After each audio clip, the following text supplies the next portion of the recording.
Hi, my name is Chloe Witt, and for our assignment this week, we were supposed to fill out a disposition self-assessment survey as well as answer some reflection questions that were supposed to be aimed to help us understand our dispositions as a teacher and understand how important dispositions in education actually are. And some of the questions this week really made me think about how important dispositions actually are and what dispositions I possess or don't possess that will make me a good educator in the future. So this was a really good exercise. Um, I'll go through the questions first. And it says, what is a teacher's role in supporting learning, improving planning and practice, upholding professional expectations, and collaboratively advancing the profession? And just kind of an overview, I think that a teacher's job is really to facilitate learning in the classroom, whether that be from classroom management or just in the lesson planning and whatnot.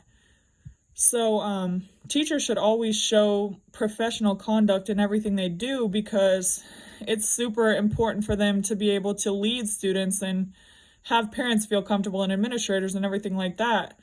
So I think that teachers should always uphold professional conduct, whether they're in public and private, by, planning for each class and being ready for each class and not just putting them through assignments that aren't going to actually help them. They need to be prepared and be able to teach these students so that way when these students get out, they actually know what they're supposed to do in life and they've actually learned something that's going to be beneficial to them in the future.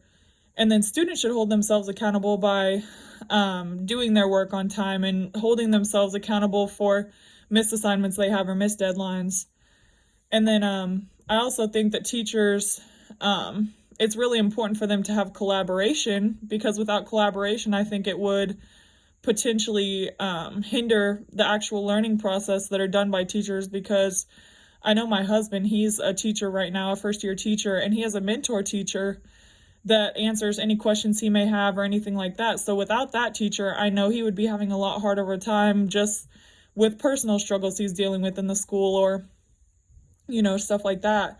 So I think the mentor teacher and other teachers in the field that have been doing this for a long time, they should be the ones guiding new teachers through because, the old teachers have been around for a while and they obviously know what they're doing to still be in the profession. So gaining new knowledge from them and then new teachers being able to teach old teachers new things, that's pretty cool too. So I think, education is just a large field of collaboration. And then it says, the second question is, what dispositions do you currently possess that will make you a successful teacher? And then what dispositions do you need to work on before you enter the classroom as a first-year teacher? And I know the two things that I need to work on are, the two things that I already possess are having a positive self-image and then being able to professionally communicate in a positive manner.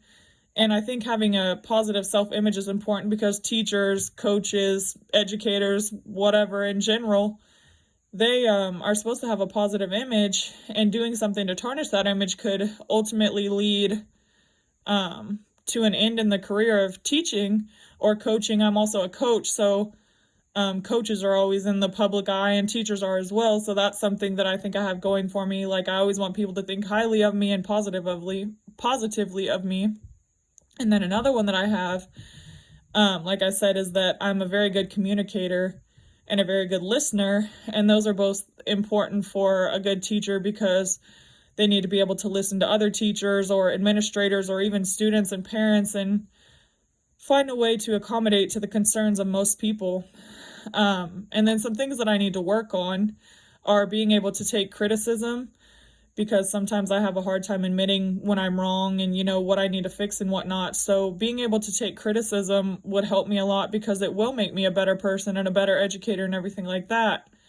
And then another thing I need to work on are my time management skills and specifically within the classroom because I may get carried away talking about certain topics or may go too fast through certain topics. And I just want to make sure that I'm not only teaching the material that I'm teaching, but that students are also going to retain it and have fun while learning it. So I think I'm on my way to be a good teacher, but I think I definitely have things to work on for the future. And then question 3 says, what effect could personal biases have on teaching and learning? according to the expectations of the profession, how should biases be taken into perspective? And as a coach too, I think that personal biases have a huge impact on learning and teaching. So if there are personal biases for us or from us or whatever, it could hold us back from being the best teacher and learning as much as we possibly can, because we may stay away from a certain group of people or a topic that needs to be covered, but we don't want to cover it. And then, we're not learning as much as we can, or the students aren't learning as much as they possibly can, which is obviously negative, because we're supposed to be educating these students in the right way, no matter how hard or controversial the topic may be. And then dealing with personal biases, I think they should be understood, but I also think they should be limited, because at the end of the day, we are supposed to be leaders, and we're supposed to be, like I said earlier, facilitators for growth and development of these kids. And, if biases are evident towards a certain group of people or a topic, then it can make the students feel a certain type of way, the parents, the administrators, whatever. And it could actually hold us back and potentially, even in the world today, be an end to our career in education. So I think it's really important just to hold our personal biases aside and don't judge people or things until, a first impression's given, and then we can make judgments after that. But if they're too bad, we have to keep them to ourselves. So I think personal biases are a fine line, especially in the world today, but they should be kind of avoided at all costs, because we should be subjective and just, judging things off of the way they really are rather than what we think inside. And then the last question we were supposed to answer was, reflecting on your own personal dispositions related to education, explain how you will uphold and adhere to academic and professional integrity as a teacher candidate and as a future teacher. And I think it'll be pretty easy for me to uphold academic and professional integrity as a teacher candidate and as a future teacher, because when I was a student, I thought those things were very important as well. Like, as a student and a teacher, I plan on always, creating my own work and being professional in public and in private, and, just act in a way that's going to be beneficial towards not only my school family, but also my personal family at home.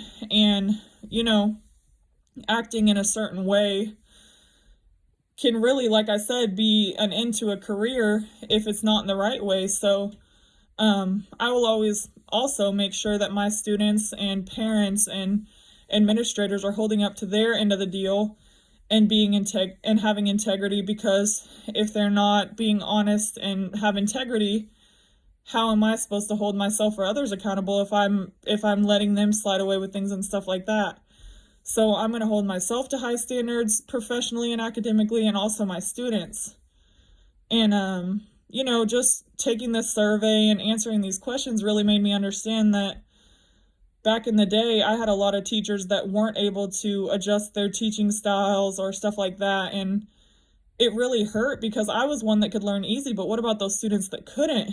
And just thinking about, how some teachers I had were kind of disrespectful or didn't care about students and other people, that's not how I want to be. And I just want to be kind and caring and compassionate and be able to be a facilitator of learning. So as long as I feel that I stay true to my values and hold myself and others accountable in the same way, I feel like that I will be a successful teacher. And I can't wait to continue this journey at GCU to get me closer, while also gaining experience in teaching and coaching that will make me a successful teacher in the future and all that. So I hope you enjoyed my video, and I really look forward to learning more and growing as a student and a future teacher. Thank you.